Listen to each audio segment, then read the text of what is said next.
Je suis heureux de recevoir aujourd'hui dans l'ancienne salle, dans la salle de l'ancienne bibliothèque du département d'anesthésie de la Pitié-Salpêtrière, le professeur André Liénart, ancien chef de service de l'hôpital Saint-Antoine.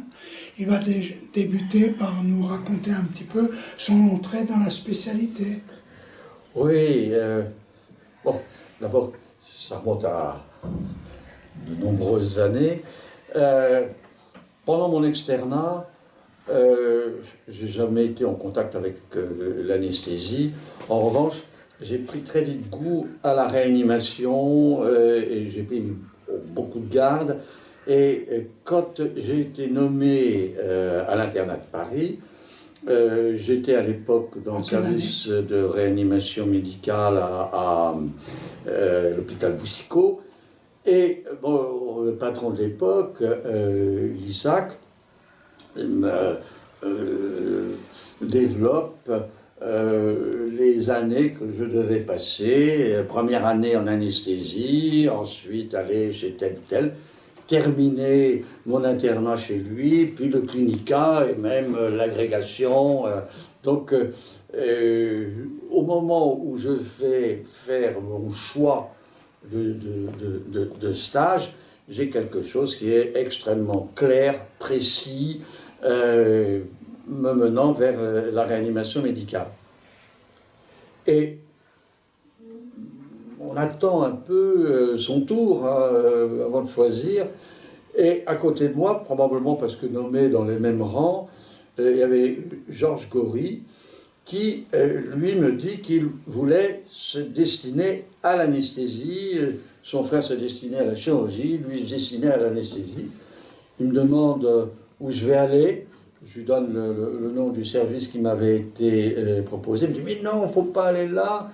Il faut aller à la Pitié, chez Viars. Ils ont récupéré des chefs de clinique extraordinaires de la maison Vourge, de l'hôpital Foch. Il y a Conseiller, Cousin, Glaser, Andrea, c'est là qu'il faut aller.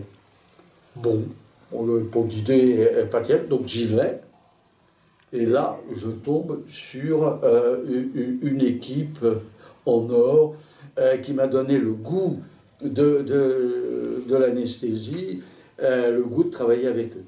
Alors, j'ajouterais qu'il y a un élément peut-être plus intellectuel, c'est que, bon, en réanimation, on passait beaucoup de temps à traiter les complications qui s'étaient développées en péropératoire, comme les œdèmes aigus du poumon, parce qu'on avait trop rempli, ou les insuffisances rénales, parce qu'on n'avait pas assez rempli. À l'époque, je faisais beaucoup d'études hémodynamiques, mesures du débit cardiaque, mesures de la pression capillaire, à une époque où c'était pas très répandu. Et donc, mon idée, c'était pourquoi ne pas utiliser en péropératoire ces moyens de mesure de façon à ce que le remplissage soit parfaitement adapté. L'idée étant que la prévention de ces complications par un monitorage plus performant était plus efficace que d'essayer de traiter pendant des semaines quelqu'un qui a une insuffisance rénale ou un OAP. Né à la Pitié, où j'ai été nommé professeur en 1982, et en 1984, j'ai été chef de service à l'hôpital Saint-Antoine. Bon, alors bien sûr, il y a tout le travail de chefferie de service, mais j'avais toujours en tête cette préoccupation d'améliorer la sécurité. Et donc, concrètement, avec mon cadre supérieur de l'époque, Elisabeth Balagny, on a travaillé à l'homogénéisation du matériel. Parce que quand je suis arrivé, il n'y avait pas deux respirateurs identiques dans les salles d'opération. L'idée étant que les stagiaires, comme ça, savaient utiliser tous les appareils. Sauf que on sait très bien que si on veut éviter les accidents, il faut avoir l'habitude de son matériel et que les boutons soient toujours au même endroit. Mais je dirais que l'amélioration de la qualité, de la sécurité au niveau d'un hôpital universitaire, c'est bien, mais j'avais conscience que à côté de ces hôpitaux, il y avait des conditions de travail qui étaient particulièrement dangereuses et que mieux valait travailler également à un autre niveau qui était plus national. À l'hôpital Saint-Antoine, donc, une de tes préoccupations était la sécurité en anesthésie. Oui, au niveau de l'hôpital, bien sûr, mais en dehors aussi de l'hôpital. Alors, dans le contexte, les accidents d'anesthésie étaient bien évidemment médiatisés, donnaient lieu à des procès éventuellement retentissants. Il y a deux affaires qui ont eu beaucoup d'importance au plan juridique. L'une, qui est l'affaire Farsa, un jeune homme d'une famille de hauts fonctionnaires du ministère de la Santé qui est décédé dans une clinique parisienne d'un défaut de surveillance au réveil, parce qu'il n'y avait pas de salle de réveil. Et suite à cela, il y avait eu plusieurs procès et des décisions gouvernementales. D'une part, une enquête sur la sécurité en anesthésie qui avait été demandée à l'INSERM, et d'autre part, un certain nombre de circulaires ministériels recommandant du matériel, recommandant des salles de réveil. Donc, d'une part, l'affaire Farsa, d'autre part, il y a eu,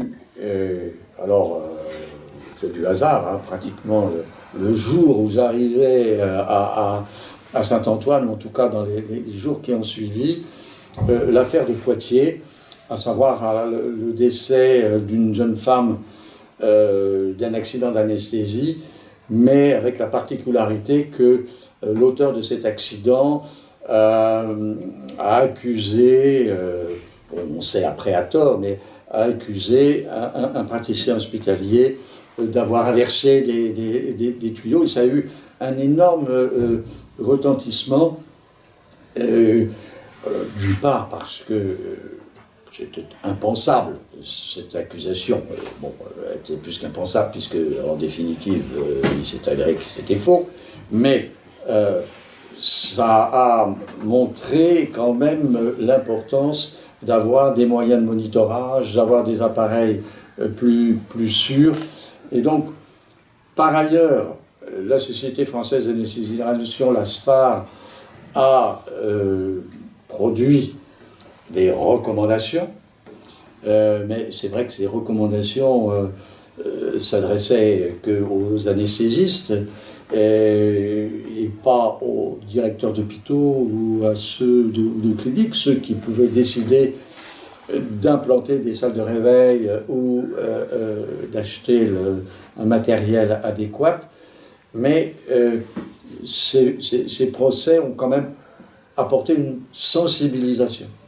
Alors, par ailleurs, il se trouve que de mon côté, j'ai été amené à défendre les médecins injustement accusés d'avoir trafiqué des respirateurs.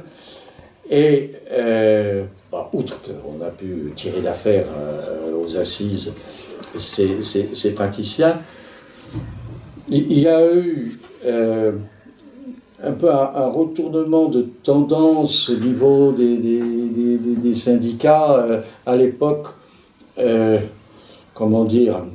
entre les chefs de service, professeurs et les praticiens hospitaliers, les libéraux, il y avait comme une méfiance. Et il est apparu quand même qu'il n'était pas mauvais que de temps en temps quelqu'un d'un peu titré, un peu reconnu, ce qui avait été mon cas avec Pierre Viard et quelques autres, pour défendre ces praticiens. Et ultérieurement, il faut reconnaître que les recommandations sont mieux passées. Parce que, initialement, les recommandations de la SFAR n'ont pas été très bien prises par un bon nombre de praticiens, en particulier dans leurs organisations syndicales, accusant un peu ces intellos de la SFAR de leur mettre la tête sur le billot. On explique aux avocats des victimes comment il faut bien faire, alors ça fragilise notre position. Il est bien évident que la SFAR a considéré qu'elle devait recommander ce qui était bon pour les patients, et petit à petit, en discutant, tout le monde est tombé d'accord sur le fait qu'on ne pouvait pas défendre autre chose que ce qui améliorait la sécurité des patients. D'ailleurs, à cette époque-là, il y a eu un changement de direction au niveau du SNFA, et c'est Marcel Vialard qui en est devenu le président. Il travaillait avec François Clergue à Tenon, et il y a eu une vraie synergie de compréhension de ce qu'il fallait faire pour la discipline. Et qui a abouti au décret. Alors, l'histoire du décret ouais. Qui a été aussi un accouchement difficile. Oui, bien sûr. Alors, peut-être prendre deux voies. La première, c'est donc il y a eu, suite à l'affaire Farsa, l'enquête de l'INSERM, et qui a montré qu'on avait à peu près le niveau de sécurité des autres pays développés, mais qu'on manquait cruellement de salles de réveil, et que la cause de mortalité la plus importante chez les sujets azaïens, jeunes, c'était les problèmes de réveil. Et François Clergue a fait d'ailleurs une étude montrant que des années plus tard, il restait quand même beaucoup d'endroits où il n'y avait pas de salle de réveil, où elle n'était pas ouverte 24 heures sur 24, où il n'y avait pas le personnel suffisant. Donc on voyait bien qu'il y avait un manque, et que les circulaires n'avaient pas été suivis d'effet. Par ailleurs, alors ça c'est la vie politique, le ministre de l'époque, c'était Bernard Kouchner, et il avait envie de laisser son nom à des actions qui soient bénéfiques à la santé publique. Dans les dîners en ville, il rencontre Geneviève Barrier, qui était chef de service des enfants malades, et par ailleurs vivait avec un prix Nobel de médecine, si bien que dans les dîners en ville, à la question de Bernard Kouchner, qu'est-ce que je pourrais faire pour laisser mon nom à une action bienfaisante, elle dit la sécurité anesthésique, il faut qu'il y ait les consultations, il faut qu'il y ait le matériel, et donc Kouchner se penche vers ce qu'il avait créé, c'est-à-dire le Haut Comité de la Santé publique. Son vice-président était un cardiologue, époux d'une chef de service d'anesthésie et réanimation, c'était Guy Nicolas. Et il se trouve que, suite à l'affaire de Poitiers, je me suis mis à faire des expertises, considérant qu'on n'a pas le droit de critiquer si on ne se mêle pas de la chose. En gros, les experts officiels de l'affaire de Poitiers avaient été vus par moi, catastrophiques. Mais plutôt que de dire les experts c'est pas bon, il dit on va essayer d'en faire. Donc je me suis mis à faire de l'expertise. Et à cette occasion, j'ai rencontré Guy Nicolas, qui faisait des expertises en cardiologie. Et puis, on s'est bien entendu, parce qu'on participait à peu près de la même vision de clarté et de justice, je dirais. Et il me demande de créer un groupe de travail pour rédiger un rapport sur la sécurité anesthésique et avec tous les conseils. Il était conseiller ministériel, donc en disant il faut qu'il y ait d'autres PUPH de bonne qualité, donc Jean-Marie Desmonts. Moi, j'ai demandé bien évidemment à François Clergue, qui avait travaillé sur le sujet, mais aussi les présidents du SNFA, donc Marcel Vialard, du SNAF, des libéraux, et très vite on a repris les recommandations d'ASFA. Pour rien cacher, si on veut aller vite et avoir une vision synthétique, il suffit qu'il n'y en ait qu'un seul qui écrive, ce qui a été le cas, et tout le monde s'est vite mis d'accord. Et le rapport a été prêt et remis à Kouchner, mais le ministère a changé parce que la vie politique est ainsi faite qu'il y a des élections, et le camp les gagne ou les perd.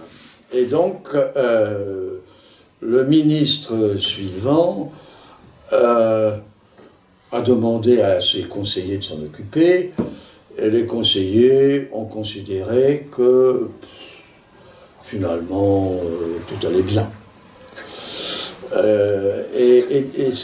Alors à ce moment-là, le risque était bien évidemment que ce rapport termine dans un tiroir comme bon nombre des rapports. Alors première chose, à l'époque il n'y avait pas Internet, hein, donc je revois encore dans mon bureau envoyer des fax à tous les représentants de tout ce qui pouvait représenter quoi que ce soit en anesthésie, les syndicats, les collèges et tout, de façon à ce qu'il y ait unanimité autour du faut faire quelque chose. Ça a marché dans le sens d'une mobilisation de toutes les composantes de la discipline. Ça n'a pas donné grand-chose au niveau du ministère.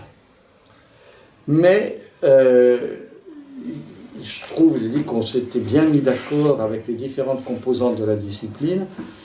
Et donc, le SNARF, qui avait une revue, Bolus, avait demandé de pouvoir disposer du rapport avant qu'il ne soit remis au ministre, de façon à pouvoir sortir l'intégralité du rapport peu de temps après que le ministre l'aurait eu sur sa table.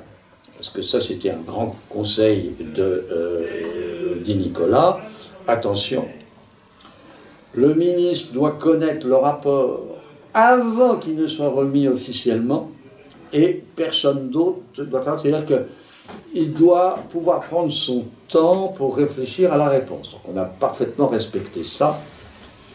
Et le lendemain du jour où officiellement ça lui a été remis, et donc un peu de temps après qu'il avait pu en prendre connaissance, c'est parti. Réaction, bien évidemment, reprise dans la presse, tout, etc. Mais ça n'a toujours pas beaucoup bougé au niveau du ministère.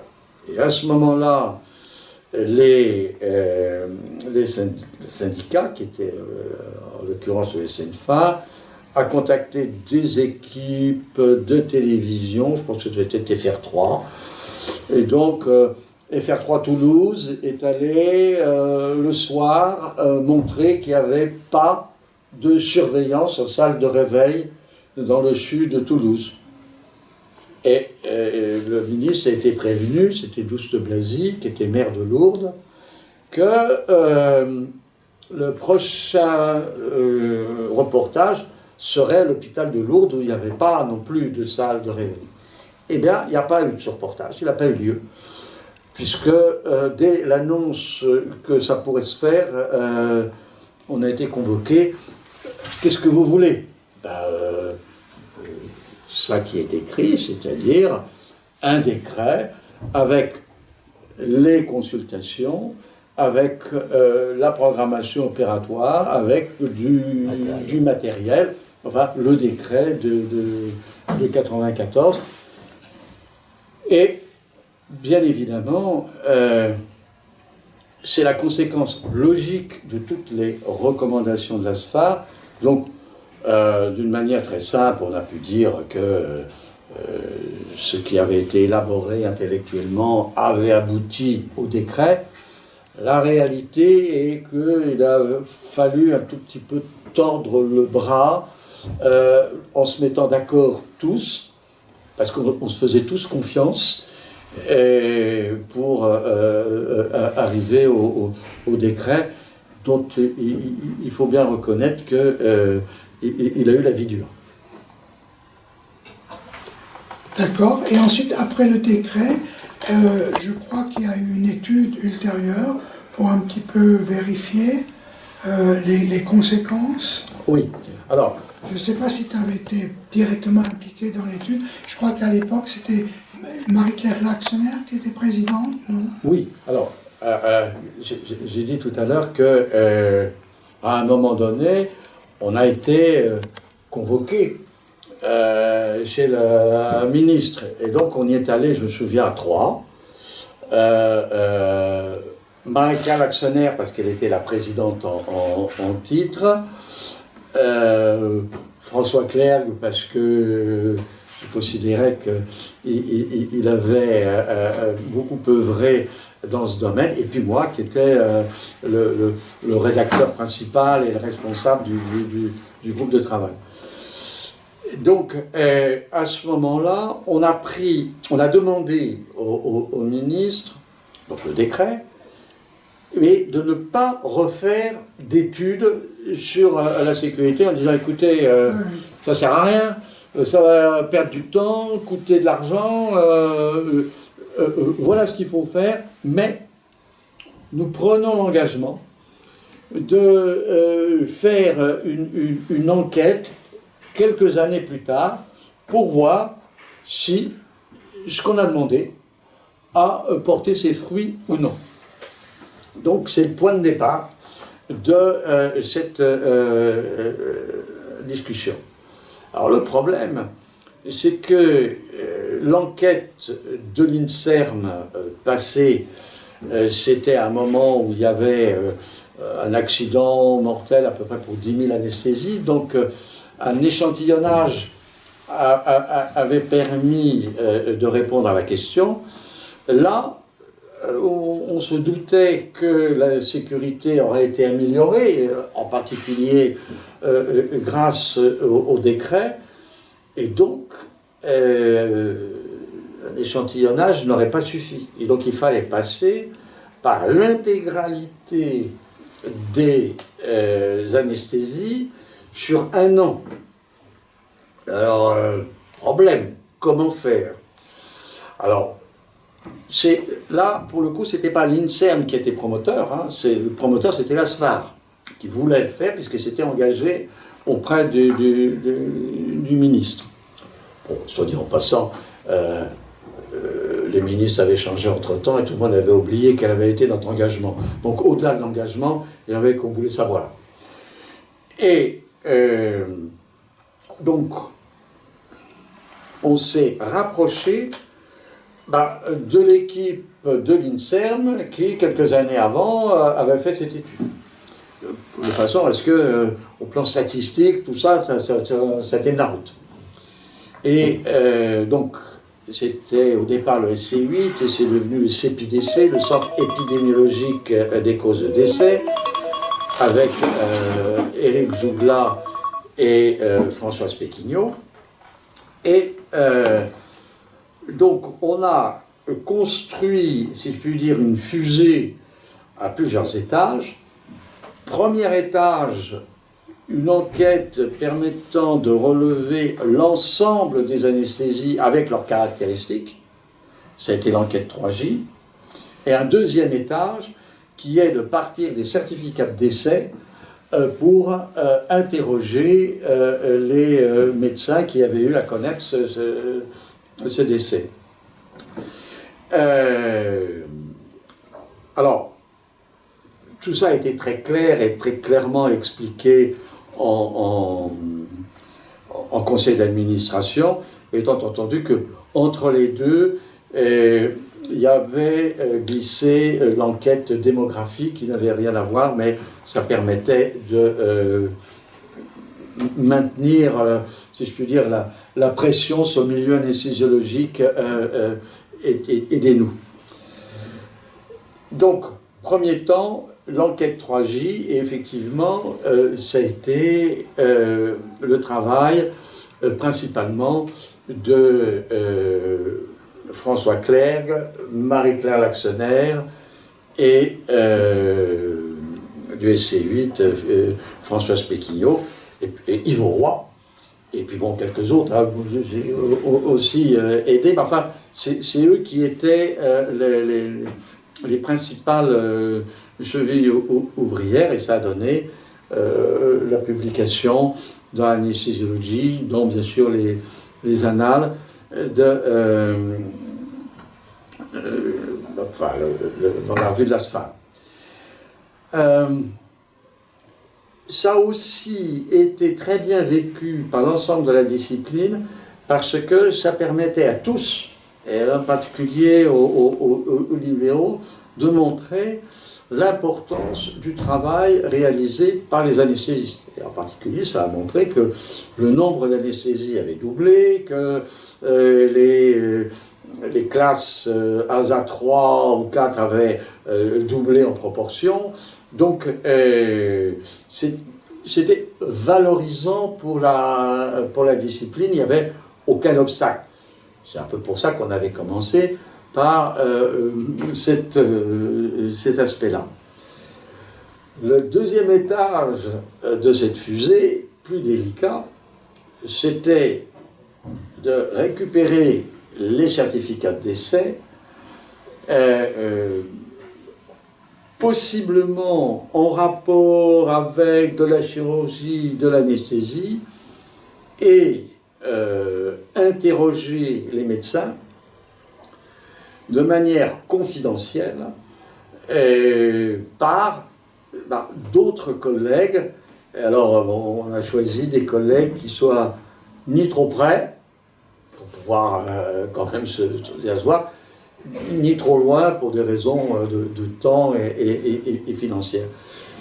Et ce qui est assez extraordinaire, c'est que chacune des deux enquêtes a eu des taux de réponse de l'ordre de 95%. Alors, ça n'aurait pas été obtenu s'il n'y avait pas eu une confiance et l'idée que c'était bon pour la discipline. Que le fait d'avoir obtenu le décret donnait quand même une crédibilité et les stylistes étaient conscients que si on voulait progresser encore, il valait mieux raconter ces histoires, ces difficultés, ce qui avait pu être à l'origine d'accidents pour pouvoir avancer. Ça, c'est, je dirais, l'aspect très positif. Il y en a un autre, c'est que il a fallu, avec Françoise Péquignot, Yves Roy, Dan Benamou, au téléphone, rattraper, quadriller le territoire, faire en sorte que, dis donc, toi, à Strasbourg, tu pourrais pas dire à machin de Colmar qui veut bien nous répondre parce que, etc. Donc, il y a, comme dans toute maïeutique, à la fois être à la réception, mais en même temps qu'une pression douce soit exercée pour y arriver. Mais finalement, le résultat a été là, montrant que pour une fois, l'anesthésie pouvait communiquer au TF1 20h ou Antenne 2, pour dire que, dans les journaux, que la sécurité anesthésique avait beaucoup progressé et non pas encore un accident d'anesthésie. Qu'est-ce qu'ils ont encore fait, ceux-là, quoi. Voilà, merci. On peut peut-être aborder un autre sujet. C'est d'une part ta présidence de la Société française d'anesthésie réanimation, et puis deux points qui Un point important qui te tient à cœur, c'est le problème du comité. C'était pas le comité, c'était un autre nom, de l'éthique. Ouais. Et ensuite l'organisation en amont du Congrès mondial d'anesthésiologie. Ok. Bon, la présidence de l'ASFAR, c'est un peu avant 2000, par là. Mais que dire, j'étais au conseil d'administration de l'ASFAR depuis les années 80 jusqu'à les années après, donc il y a eu un continuum. Alors, dans les décisions concrètes, il y a eu d'une part la création du comité analyse et maîtrise du risque. Alors, il y avait avant un comité sécurité, mais le comité sécurité, si je puis dire, c'était un reliquat de l'affaire Farsa et de Poitiers. Donc on était beaucoup plus axé sur le matériel. Mais il se trouve que du fait du décret, du fait aussi de la modification de l'organisation du ministère de la Santé, eh bien, l'agence qui s'occupait du médicament s'est également occupée du matériel. Et donc, finalement, ce qu'avait fait l'ASFAR, c'est-à-dire recenser les pépins avec les vannes de Digby montées à l'envers, les tuyaux qui fuyaient, etc., tout ça, c'était devenu une déclaration obligatoire de matériaux-vigilance. Et donc, ceux qui avaient été très actifs au niveau du comité sécurité, dont Jean-Bernard Casala, ont très naturellement été absorbés, si je puis dire, par l'agence de l'État. En revanche, il est apparu qu'il fallait se pencher sur la sécurité dans son ensemble, et avec François Clerc et d'autres personnes qu'on a fait venir, comme René Amalberti. René Amalberti, à l'époque, il s'occupait de la sécurité aérienne, de la sécurité routière et pas du tout de médecine, mais par indiscrétion, on nous a dit qu'il y avait quelqu'un de formidable qui avait une conception de psychologue cognitiviste sur les causes d'erreurs et d'accidents. Donc on l'a fait venir.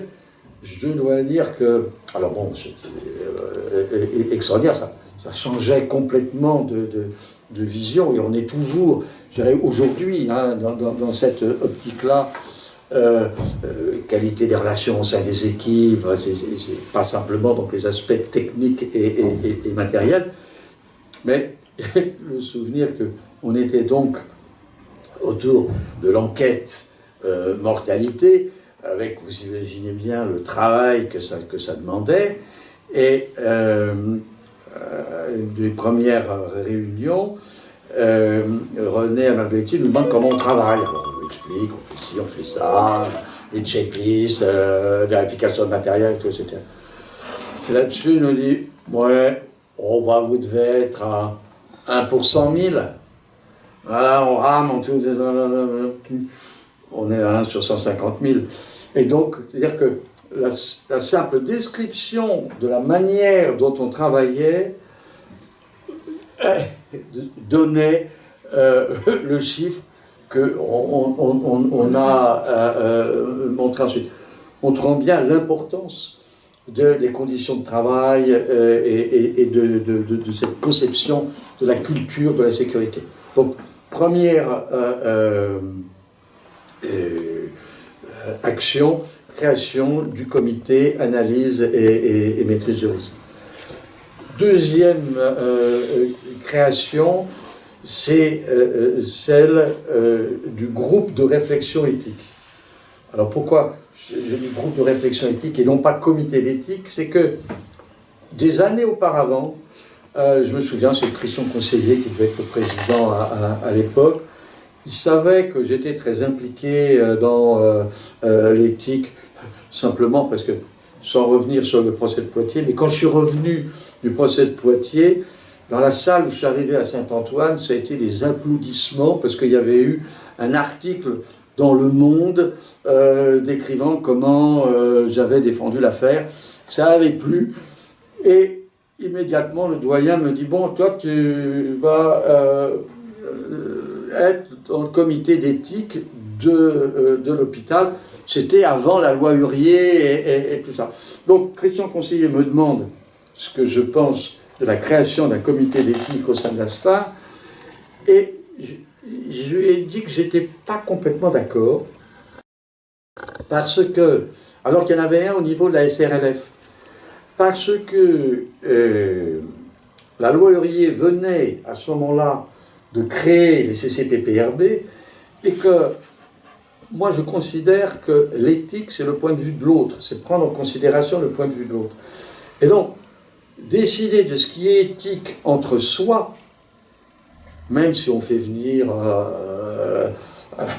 quelqu'un de l'extérieur, ça me paraît être moins éthique que ce qui était mis en place par les CCPPRB, avec des représentants des patients, des représentants des différents courants philosophiques, et bien évidemment certains médecins. Donc il n'y avait pas de comité d'éthique à la SFA. Mais là-dessus, je vois encore un jour, c'est François Lemaire qui dit « Non, toi, en tant que président de la SFA, il faut absolument prendre position sur les fins de vie. »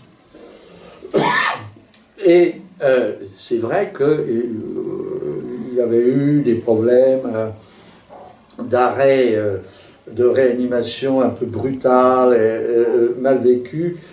Et donc, il est apparu important, non pas de donner des avis sur des protocoles de recherche, puisque ça, il y a les CCPPRB, mais d'avoir un groupe de réflexion éthique, et c'est Géry Boulard, je crois, a trouvé l'intitulé, de façon à réfléchir par exemple sur les fins de vie, comment les accompagner, et donc non pas prendre des décisions, mais aider à la réflexion. Donc ça c'est les deux éléments dont je me souviens qu'une réflexion a conduit à la création d'un comité pour la sécurité et d'un autre pour la réflexion éthique. Et puis effectivement, Philippe Scherperel avait obtenu de la World Federation que la France organise le congrès mondial en 2004. Donc en 2000 c'était Montréal et en 2004. Donc il fallait le préparer, créer le comité d'organisation, créer le comité scientifique pour préparer le programme, et ça a été le cas, je dirais que ma principale préoccupation a été de faire en sorte qu'il n'y ait pas d'interférence entre quelques éléments politiques potentiels et les décisions de faire venir tel ou tel orateur pour traiter de tel ou tel sujet.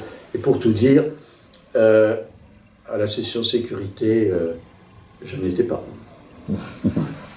D'accord. Donc en conclusion, André, pour faire un peu le bilan d'une carrière professionnelle bien remplie, quelques mots. Alors, elle n'est pas complètement terminée. J'ai encore quelques activités professionnelles. Oui, bien sûr. Mais non, laisse tomber. Non, mais en gros, vraiment, j'ai une vie magnifique, quoi. Intéressant du point de vue des patients, du point de vue des équipes, que ce soit au sein de l'hôpital, la SFAR ou d'autres groupes de travail. Vraiment, c'est quelque chose de merveilleux. Alors, aujourd'hui, ça veut dire que vraiment, je ne regrette rien. Aujourd'hui, il est vraisemblable que les conditions de travail ne sont pas les mêmes, mais comme je les ignore, ce que je peux dire, c'est que vraiment, j'ai eu une très belle vie professionnelle. Merci. Merci beaucoup.